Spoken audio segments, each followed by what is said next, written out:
Salam kongko-kongko seni Kampung Semar. Ini kita sekarang ada di Galeri B, di Galeri Nasional. Kita sedang mempersiapkan untuk pameran tunggal Joko Kisworo dengan tema Begja. Begja adalah kebahagiaan, hidup bahagia yang bukan semata-mata pemenuhan nafsu atau hasrat atau kebutuhan, melainkan suatu kesadaran, suatu rasa syukur, sehingga bisa menikmati, menghayati, dan mensyukuri atas hidup dan kehidupan. Maka jiwa ini supaya bisa tertangkap di dalam indera, maka oleh Joko Kisworo diwujudkan melalui karya rupa. Nah, karya rupa ini sebetulnya karya jiwa yang bahagia kalau kita melihat dari warna atau bentuknya, dan ini katarsis sebagai, boleh dikatakan, obat jiwa, obat untuk mencari suatu begja. Karena begja sendiri ini kompleks, pemahamannya bukan sederhana, tetapi bisa dilakukan dengan cara sederhana, dengan karya-karya yang kecil-kecil, dengan sekat-sekat yang banyak sekali, kurang lebih 16.000, dan juga ada karya-karya lukis besar ini. Nanti Mas Joko akan menjelaskan. Mas Joko silahkan, jelaskan konsepnya atau begja menurut Mas Joko dalam katarsis jiwa ini seperti apa? Baik, terima kasih Pak Kris. Wah, terima kasih juga nih Mas Aisul sebagai Bapak Kurator saya yang mendampingi ya dari awal, memberikan jalan atau memberikan formula untuk saya bisa berkarya dan menampilkan karya di gedung ini. Jadi sebenarnya begja dalam konsep yang saya usung ini sebenarnya sederhana ya, sebab isu-isu begja atau bahagia itu sebenarnya juga sangat simpel dan sederhana. Dalam berkarya tentunya begja yang kemudian bisa saya aplikasikan dengan katarsis jiwa saya ini sebenarnya sangat simpel. Sebab simpelnya itu mungkin sampai bisa dikatakan bahwa itu bukan lagi sesuatu yang simpel bisa dibicarakan, tetapi apa yang saya lakukan itu sebenarnya sudah menjadi kodrati. Simpel ya, dalam mengimplementasikan, memanifestasikan dalam karya. Tapi sebenarnya ya memang nggak perlu dipikir, karena kalau dipikir ruwet gitu ya, dan ini mumet gitu. Ya, sehingga bahagia menurut Mas Joko yang disampaikan dalam karya-karya ini antara garis, corehan, cipratan, apapun bentuknya, warna-warna ini menjadi suatu harmoni. Jadi memang begja itu harus ada harmoni gitu ya Mas Joko? Betul ya. Nah sekarang Mas Joko, kau membuat ting-ting teleni cili-cili itu maksudnya apa? Karena kalau saya melihat yang di sini 2D, yang di sini saupet gitu. Teleni-teleni yang ada 16 ribuan yang mungkin juga macam-macam. Ya. Tapi ini sebetulnya kalau saya bisa melihat ini ritme suatu jiwa. Ini ritme jiwa. Ini jelaskan dulu. Ya. Jadi sebenarnya kecil-kecil ini saya melatih intuisi jiwa saya ya untuk bisa diimplementasikan keseharian. Nah, yang kecil-kecil ini sebenarnya berlatih saya.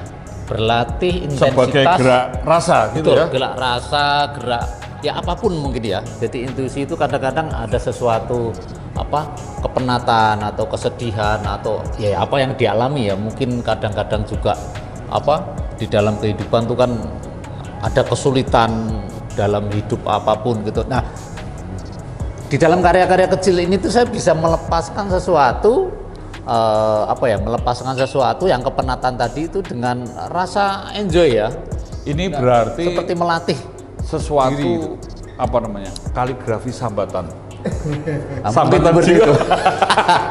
Dan daripada sambat sebut kesalahan sini mending ditorehkan. Kita kalau mengeluh itu sebenarnya mengurangi kekuatan, mengurangi kemampuan dari jiwa kita untuk bisa menjelaskan atau ya menggerus kekuatan. Sekarang Pak Aisul ini juga pelukis abstrak. Ini melihat abstraknya Mas Joko Kisworo ini gimana Pak? Ya, terima kasih Pak Kris. Menarik buat saya secara pribadi karya-karyanya Mas Joko Kisworo kali ini ya. Dimulai dari seri katarsis yang kecil-kecil yang sudah disebutkan tadi, berjumlah kira-kira sekitar 14 sampai 15 ribu yang dipasang di 2 ruang di Galeri Nasional, diimbu dengan beberapa karya sisa yang terselamatkan dari banjir 2015. Menarik buat saya katarsis dari Mas Djoko Kisworo ini ada 2 hal bagi saya. Katarsis dalam seri karya yang kecil-kecil ini merupakan sebuah, tadi sudah disebutkan sebagai sebuah mengasah secara rutin intuisinya sehingga rasa artistiknya terbangun. Tetapi buat saya tidak itu saja, tetapi ini adalah sebuah cara dia mengekspresikan apa-apa kegelisahan dia sebagai seniman, tetapi juga digunakan sebagai jalan keluar untuk memberikan sebuah jalan pada anak didiknya atau anak asuhnya yang menderita bipolar. Ini sebuah katarsis dalam karya yang kecil-kecil ini. Tapi di balik itu juga katarsis buat saya memandang karyanya Djoko Kisworo dalam katarsis sebagai dalam kehidupan adalah sebuah jalan bagaimana dia mengimplementasikan atau mentransformasikan ujangan-ujangan atau ajaran filsafat dari Ki Ageng Suryo Muntaram tentang bagaimana hakikat hidup yang bahagia itu. Kemudian dari peristiwa tersebut Djoko Kisworo memberikan sebuah katarsis dalam kehidupannya itu sendiri yang berupa menjadi bejo kamulyan bagi saya. Jadi kebahagiaan bukan untuk dirinya sendiri saja, tetapi untuk sesama dan kehidupan itu sendiri. Jadi ada 2 katarsis di sini, katarsis karya dan katarsis kehidupan itu sendiri. Begitu. Ya. Baik, terima kasih Pak Aisyul. Nah ini sebenarnya kalau dikatakan bejo, begja itu bukan bejo itu keberuntungan, tapi kalau begja ini suatu kebahagiaan, tadi juga kemuliaan. Kalau saya juga melihat sebagai keutamaan. Ini sebenarnya suatu gerak jiwa, gerak rasa. Bahkan tadi kalau Mas Djoko mengatakan untuk sebagai latihan. Nah ini ternyata di sini ada jubahnya nih. Ini jubah yang mungkin jubah buto ini ya, besar soalnya. Tapi ini kalau saya melihat ini jubah begja juga. Ini jubah untuk kebahagiaan. Artinya kalau mau hidup bahagia pakailah jubah ini, bukan arti secara fisik, tapi pemahaman dan secara jiwa. Ini Mas Djoko ini ada satu karya nih sebetulnya di sini di antara semua tidak ada wujudnya karena coret-coret begini, tapi di sini ada gambar daun. Ini Mas Djoko kayaknya agak sedikit mabuk atau sedang ada ngimpi. Ya, ini ada daun, ini ada daun. Ini Mas Djoko silakan ceritakan kenapa kok milih daun? Ya, daun ini sebenarnya saya simbol dulu banyak sekali nih ya, karena saya menyimbolkan ada pepohonan dan sebenarnya saya agak kecewa waktu itu. Jadi pada tahun sekitar 2009-2010 itu dulu di kampung saya itu dulu saya bersama kawan-kawan itu menanam pohon karena di desa saya itu dulu hutan jati.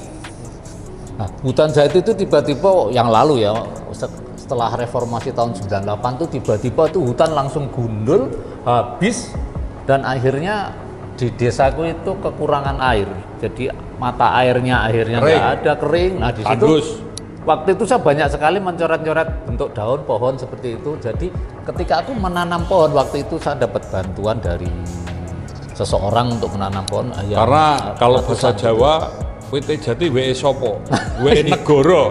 Negoro itu dalam bahasa Jawa kon negor suruh nebang. Jadi we negoro. Negoro itu artinya tebang lah kan gitu. Ya, berarti Mas Djoko menyimpulkan bahwa daun ini suatu bentuk keprihatinan atau menunjukkan suatu kehidupan. Persoalan itu ya. Nah, kalau kita sekarang membahas lagi ya Mas Djoko, kita semua melihat karya sebanyak ini tentu tidak dikerjakan dalam waktu yang singkat. Ini berapa lama Mas Djoko untuk membuat atau mempersiapkan karya atau pameran ini? Kalau karya sendiri, saya memulai karya untuk yang kecil-kecil ini dari tahun 2017. Jadi 2017 itu dulu sebenarnya secara tidak sengaja ya, ketika saya melukis di kanvas itu, jadi 2013 itu entah kenapa saya itu tidak mampu membeli kanvas waktu itu artinya. Jadi saya ingin berkarya tetapi tidak punya media. Nah, kebetulan saya tuh jalan-jalan gitu di tempat dekat percetakan di Senen itu kalau nggak salah. Nah, itu banyak sekali limbah-limbah kertas, kertas duplek itu sisa dari nasi kotak itu katanya. Jadi setiap membuat nasi kotak itu ada sisa kurang lebih itu sekitar ya 20 cm panjang gitu. Nah, di situ saya tertarik karena bentuknya rapi, numpuk, akhirnya saya coba membeli. Waktu itu dikasih saya, wah ambil aja itu nggak kepakai gitu. Akhirnya saya bawa pulang, saya potong sendiri kecil. Wah, lama-lama kok asik kan buat karya kecil-kecil itu. Wah, sedikit demi sedikit lama-lama jadi banyak, akhirnya ya saya beli akhirnya tuh. Kalau minta terus waduh, akhirnya saya belilah kiloan di situ akhirnya. Ya, karena berarti untuk berekspresi, melakukan suatu kreativitas untuk tidak terjebak pada media, tidak terjebak ruang dan waktu. Nah, sekarang kalau kita berpikir untuk ke depan, monggo Pak Aizul memberikan suatu komentar atau statement, boleh dikatakan untuk memotivasi kita semua untuk selalu menginspirasi, tidak takut untuk melakukan suatu terobosan. Ya, kreativitas itu tentu kadang-kadang ya ora umum gitu ya. Monggo Pak. Dari penyuguhan karya-karya Mas Joko Kisworo ini kita semua dapat belajar bersama bahwa kita berkarya, berekspresi artistik senian itu tidak harus terjebak pada tersedianya bahan yang pada umumnya yang harus tersedia, membeli di toko dan lain sebagainya. Tetapi apa-apa yang ada di sekitar kita yang kemungkinan tidak ada guna atau manfaatnya buat masyarakat awam, tetapi di mata seniman pasti memiliki sesuatu, bahwa itu sendiri juga mengolah kepekaan kita terhadap rasa artistik kita terhadap barang. Maka ke depan untuk para perupa, terutama perupa muda, saya berharap jangan terlalu terjebak dengan apa yang ada pada bahan yang tetap harus nyali ya Pak. Ya, harus kreatif untuk menciptakan atau mencari sesuatu dari bahan-bahan yang tidak digunakan oleh masyarakat di sekitar kita menjadi sesuatu yang memiliki nilai dan ikut memberikan sesuatu pada nilai-nilai baru tentunya. Itu Pak Kris. Ya, berarti selalu ada yang baru dan dengan kebaruan. Apa saja, di mana saja. Karena seni itu memang semelempit-melempit. Nah, ini silakan diterjemahkan sendiri. Mas Joko sudah mencoba melakukan ini dari cuilan-cuilan, dari turahan-turahan.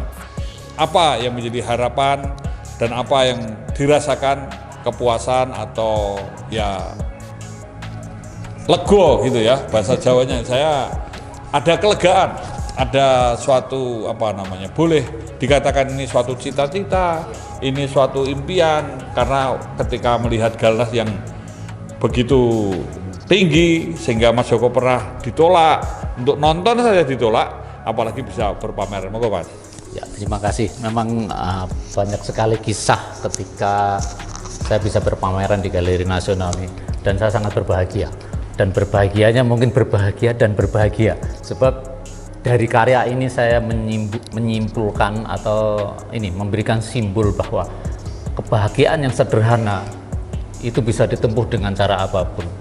Jadi kebahagiaan itu sebenarnya sangat simpel dan semua orang mampu itu. Tetapi kadang-kadang di kehidupan kita ini kebahagiaan itu dianggap disepelekan ya. Kok rasanya kayaknya sulit gitu, padahal seperti yang sudah saya lakukan ini, ketika menyelesaikan karya-karya ini, itu rasa bahagianya nggak bisa diceritakan gitu ya. Dan ketika dipamerkan di galeri ini, dan saya bisa melihat wujud apa yang saya inginkan dari 2017 seperti ini, itu baru ini. Waktu itu saya hanya 2000, isinya ini 217 nih dulu. Saya itu ya ini dulu hanya di kepala saya.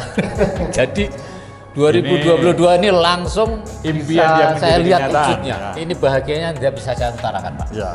Ada pepatah lama, kalau nggak salah dari Tiongkok. Sebetulnya hidup itu sederhana, tetapi pikiran kamu sendiri yang membuat sulit hidup itu. Karena keinginan, hasrat, ketidakpuasan, keserakahan, ketamakan membuat kita tidak bahagia. Kebahagiaan menurut Anthony de Mello, seorang mistikus dari India, mengatakan bahwa kebahagiaan adalah buah sesuatu. Kebahagiaan bukan sesuatu, tetapi buah dari sesuatu. Rabindranath Tagore mengatakan bahwa ketika saya tidur, saya menemukan kebahagiaan. Namun tatkala saya bangun, saya menemukan suatu kewajiban. Namun tatkala kewajiban sudah dilaksanakan, saya akan menemukan kebahagiaan. Bahagia karena kesadaran, tanggung jawab, dan itu proses. Karena tadi saya katakan bahwa lakukan yang menjadi tanggung jawab dengan senang hati, dengan mencintai, maka bahagia akan ada di situ. Dan kebahagiaan ini adalah hakiki dan menjalankan apa yang menjadi keutamaan.